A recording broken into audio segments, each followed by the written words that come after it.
Laura Ingalls Wilder just as I played her on the show. And yes, deep down inside, there is that little girl in me. There is that half pint that's still there. For decades, fans believed Little House on the Prairie was the picture of wholesome American television. Families gathered around their living rooms, thinking they were watching pure innocence on screen. But behind the bonnets, wagons, and prairie sunsets, something far more complicated was happening. Melissa Gilbert, just 15 years old, was America's sweetheart. She played Laura Ingalls, a role that made her the daughter every household wished they had. Then came Dean Butler, 23, handsome, charming, and cast as her future husband, Almanzo Wilder. On screen, it was meant to be a fairy tale romance. Off-screen, it was a nightmare no one wanted to admit. That Sweet 16 episode, the one where Laura gets her first kiss, was more than just television history. For Melissa, it was her real first kiss.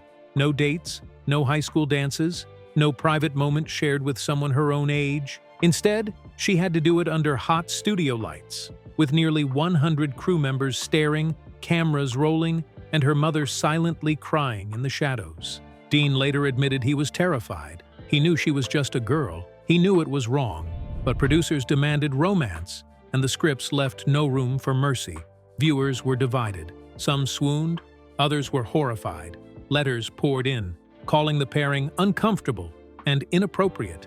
Now, decades later, both Melissa Gilbert and Dean Butler are finally opening up. And the truth about what really happened behind those prairie fences is darker and more human than anyone ever imagined. Melissa Gilbert's story didn't begin with fame or even with stability. It began with heartbreak. She was born on May 8, 1964, in Los Angeles. Her biological parents, Kathy Wood and David Darlington, were young, newly engaged, and already overwhelmed. Each had children from previous marriages, 3 apiece. That meant Melissa would have been their 7th child. Instead of welcoming her, they made a decision that would haunt her forever. Just 24 hours after her first breath, Melissa was gone from their lives. No lullabies, no sleepless nights bonding with their baby, no chance to even grow attached. They gave her up for adoption immediately, saying they simply couldn't afford another child.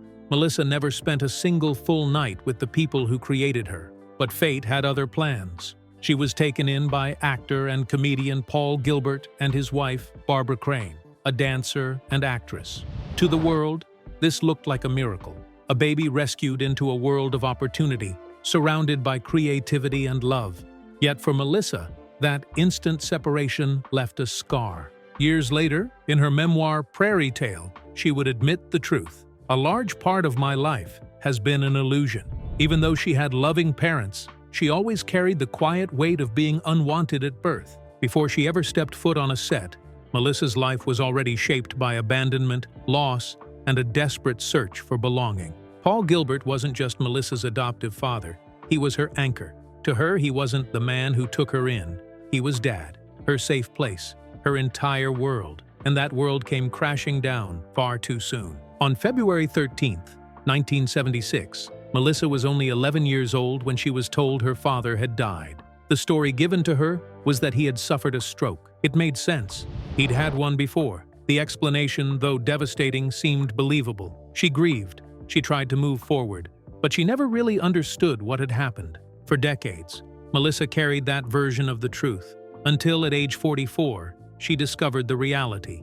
Paul Gilbert hadn't died of natural causes. He had taken his own life. The revelation shattered her. He had been a decorated World War II fighter pilot, a man who had endured constant, excruciating pain from injuries sustained during combat. Despite care from the Veterans Administration, his suffering never ended. In the end, the pain became unbearable.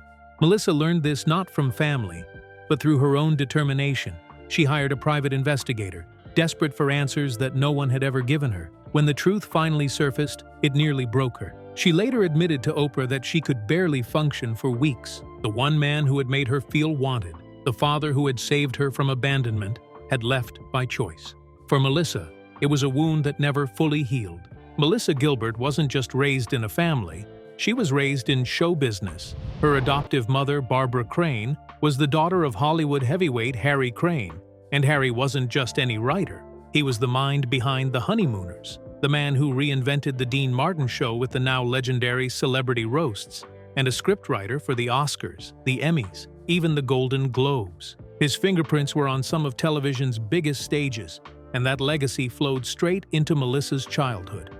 Barbara herself was no stranger to the spotlight. She had been a dancer and actress before becoming a mother. That meant Melissa grew up in a house where TV sets, scripts, and industry chatter weren't unusual.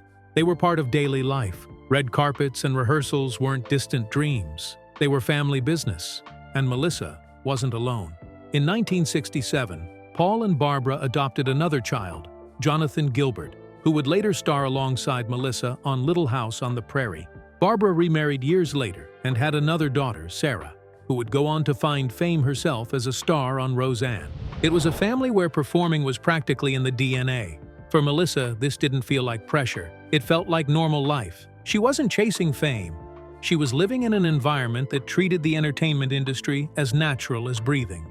By the time she could talk, it was already clear. Melissa Gilbert's world would always be tied to a camera. By the early 1970s, Melissa Gilbert was already comfortable in front of a camera. She'd done commercials, learned how sets worked, and carried herself like a pro, even as a child. But nothing could prepare her for the audition that would alter the course of her life. In 1973, NBC launched a nationwide search for the perfect girl to play Laura Ingalls in a new pilot. Over 500 young hopefuls lined up for the role. When Melissa walked into the casting room, she wasn't thinking about beating them all. She was just focused on reading her lines. But sitting across from her was Michael Landon, already famous from Bonanza. What happened next was magic.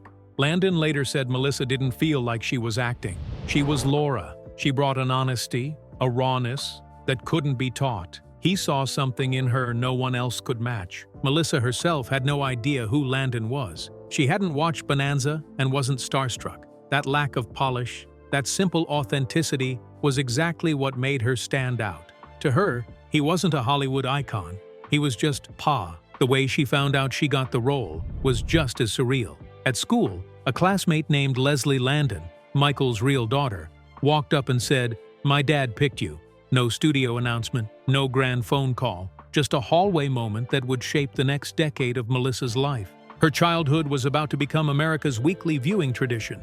From the moment the pilot aired in 1974, Melissa Gilbert stopped being just another kid. She became Laura Ingalls. And from ages 10 to 19, America didn't just watch her play a character. They watched her childhood unfold in real time.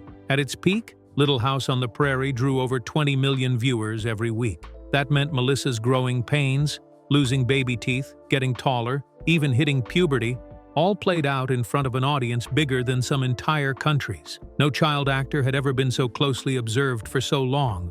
While most kids were learning fractions in a classroom, Melissa's school was a trailer on set. State education laws required lessons, so tutors would swoop in between takes, cramming in quick sessions before the cameras rolled again. It wasn't easy, but it allowed her to juggle two lives at once, student and star. The other child actors became her second family. They understood the strange reality of living on set, balancing scripts with homework, and growing up under the spotlight. Together, they navigated a childhood that was anything but ordinary. And yet, even with the hectic schedule, Melissa pushed herself further. By 15, she was already starring in The Miracle Worker, playing Helen Keller, a performance so powerful it earned her an Emmy nomination.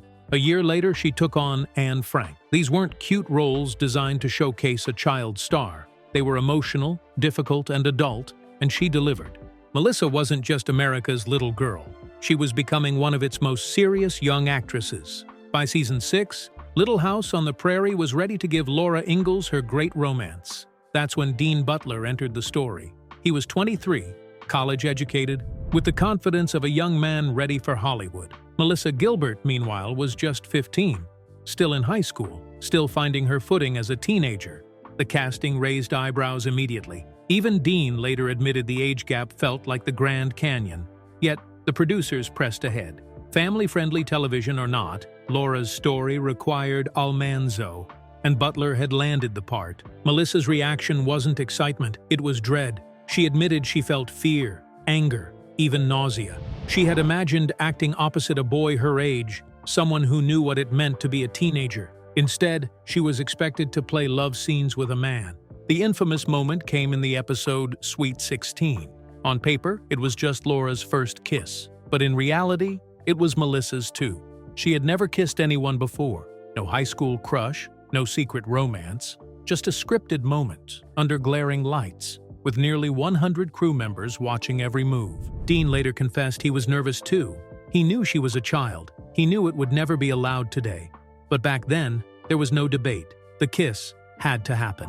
As the cameras rolled, Melissa leaned in. Off-screen, her mother watched in tears. On-screen, history was made, and nothing about it felt fair. To fans, Melissa Gilbert's life looked like a dream. Emmy nominations, fame, and the image of a perfect Prairie girl. But away from the cameras, her world was unraveling. The pressures of being a child star never really lifted. By her teenage years, Melissa was quietly leaning on alcohol to cope. What began as a glass of wine at parties turned into 2 bottles a night by adulthood. This wasn't casual drinking, it was survival. She admitted there were nights she blacked out completely, even collapsing once in her dog's bed while hosting a dinner guest. That moment became her breaking point. But alcohol wasn't the only escape. Fame had left her isolated, and she turned to cocaine for numbness. It dulled the loneliness, the pressure, the expectations, at least for a while. But the cost was high. Her relationships frayed. Her ability to parent suffered. The wake-up call came from her own son. In a painful moment, he begged her to stop drinking. That plea cut deeper than any headline or public humiliation ever could. The very child she wanted to protect was the one reminding her of what she was losing. Melissa walked into her first Alcoholics Anonymous meeting the next day. The 12-step program gave her something fame never had: community, honesty, and healing. In her memoir, Prairie Tale, she opened up about the darkest corners of her addiction, showing the world that even America's sweetheart wasn't immune to collapse. Her story was no longer about innocence. It was about survival.